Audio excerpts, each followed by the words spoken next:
Have you ever felt the pull of a story you couldn't ignore? A story that carries equal parts wonder and weight, where the line between the explainable and the eternal grows thin.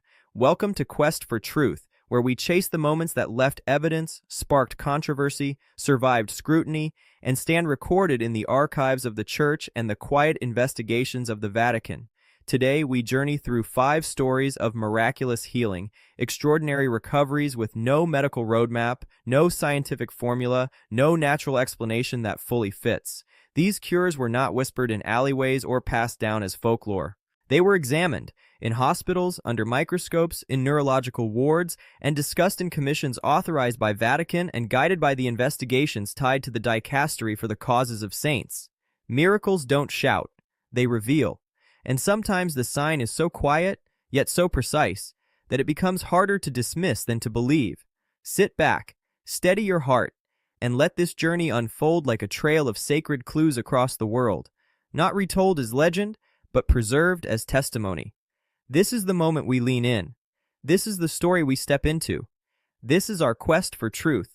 And now, we begin where the miracle spoke loudest to the beating heart of a woman in Costa Rica. In April 2011, Floribeth Mora Díaz, a lawyer from Costa Rica, faced life-changing news when she was diagnosed with a severe brain aneurysm deemed inoperable and terminal. On May 1st, during the worldwide beatification of John Paul II, she prayed for his intercession. That night, she heard his voice telling her to get up and not be afraid. After her remarkable recovery, scans revealed her aneurysm had vanished, astonishing the medical community.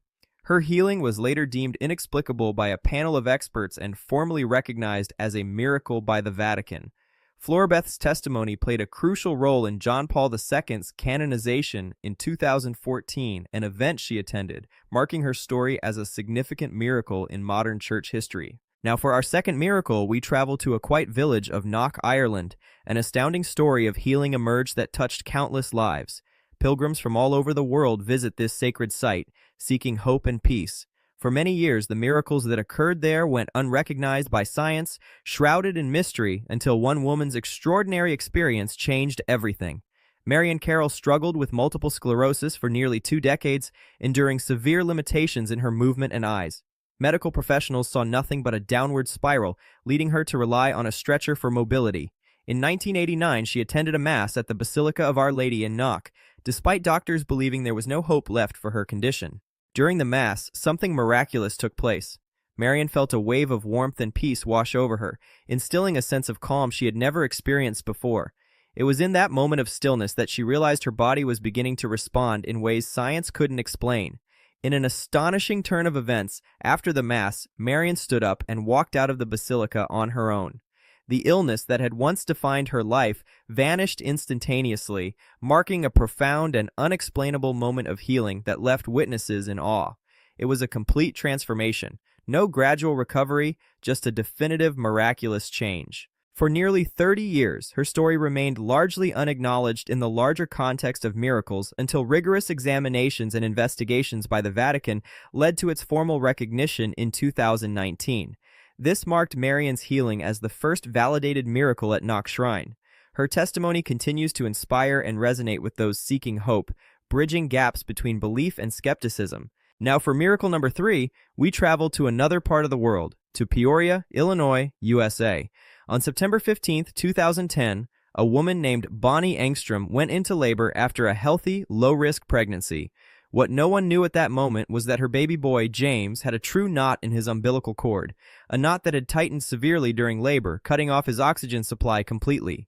When James was delivered at OSF Healthcare, St. Francis Medical Center in Peoria, Illinois, he was lifeless. No pulse, no breath, no response. His body showed signs of prolonged oxygen deprivation. The room had fallen into a heavy silence that medicine could not lift. For 61 long minutes, James remained without a pulse. The doctors worked tirelessly, but time began pressing harder than hope. Staff were preparing to call his time of death when suddenly, unexpectedly, James's heart began to beat. And in his mother's own words, it never stopped again. The family had prayed for the intercession of Archbishop Fulton Sheen, asking not only for their son's life, but for the complete healing of any internal or neurological damage that prolonged oxygen loss could have caused.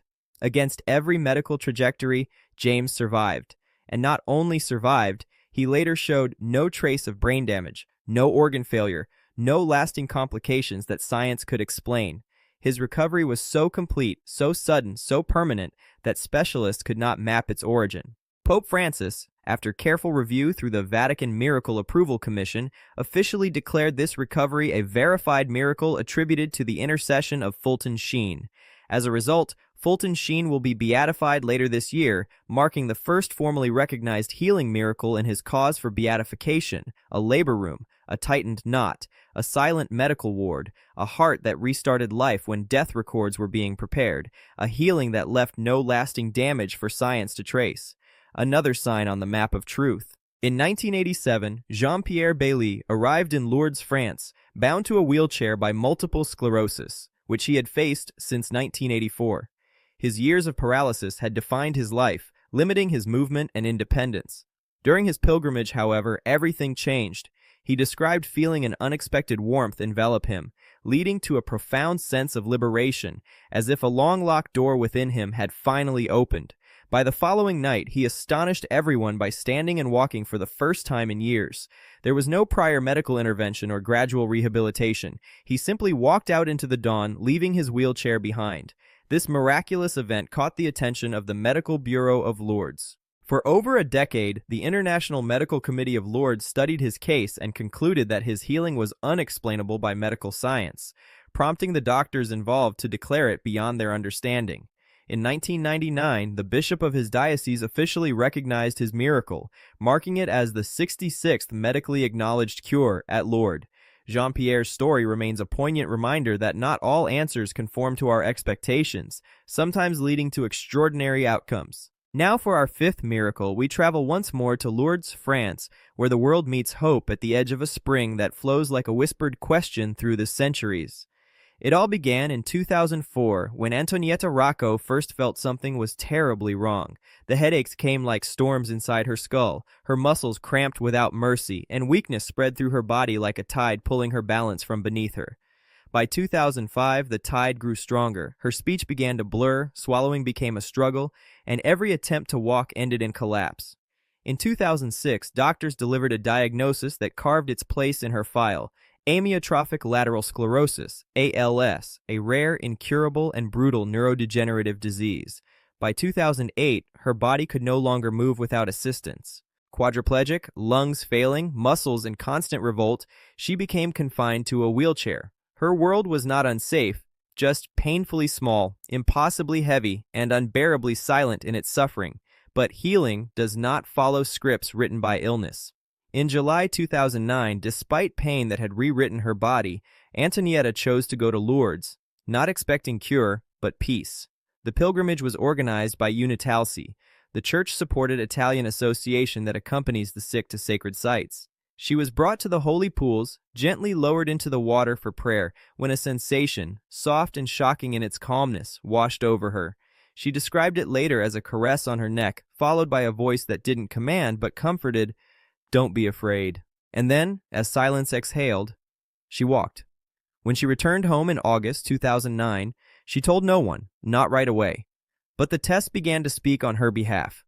The neurological symptoms that had tormented her for nearly 20 years had vanished completely. No trace, no gradual improvement, no physical therapy, no medical intervention, just the sudden erasure of paralysis, distress, and neurological oppression from her body. Still, the diagnosis remained in the file. She had ALS, but the symptoms, the suffering, the neurological suffocation, the decline predicted for her future, were gone, leaving behind a medical mystery that science, despite its tools, could not define. She later reported her healing officially to the Lourdes Medical Bureau, where a file was opened and studied for over 7 years by international teams of neurologists, doctors, and forensic reviewers from Milan, Rome, and Turin. In 2013, she underwent further neurological examination at the University of Milan's Department of Neurology. Dr. Alessandro de Franciscis described the investigation as a medical thriller. Files weighing several kilos, meetings held anonymously across Europe, results parsed by specialists, and longitudinal follow-up continuing until 2024. And then, in November 2024, after over 14 years of investigation, the International Medical Committee of Lourdes delivered its verdict. Yes, a healing complete, a cure lasting, a recovery medically unexplainable. On April 16, 2025, the Bishop Vincenzo Carmine Orofino solemnly announced Antonietta's cure as the first graced and church-recognized healing miracle of ALS. The woman whose file for disability, distress, and neurological decline had pressed the walls of doubt was present at Mass for the announcement, radiant, upright, wearing high heels, smiling not just with restored body but restored hope. Truth left a trail of peace, evidence, suffering, doubt, healing, and liberation, uncovered in a file science could not sequence. Not every mystery lifts a chalice. Some rise and walk when death is writing its final words. Miracles are not footnotes in history. They are reminders that heaven still reaches into the fragile places of earth. They leave witnesses standing where doubt once sat. They erase endings medicine couldn't rewrite, and they remind us that truth is not always loud. Sometimes it is simply alive again. May these stories stir curiosity, steady faith, and ignite wonder in every heart searching, because miracles do not belong to the past. They belong to a God who is present still, and if truth leaves a trail, then sometimes that trail sparks life. Thank you for joining this quest for truth. Stay curious, stay hopeful, and never stop searching.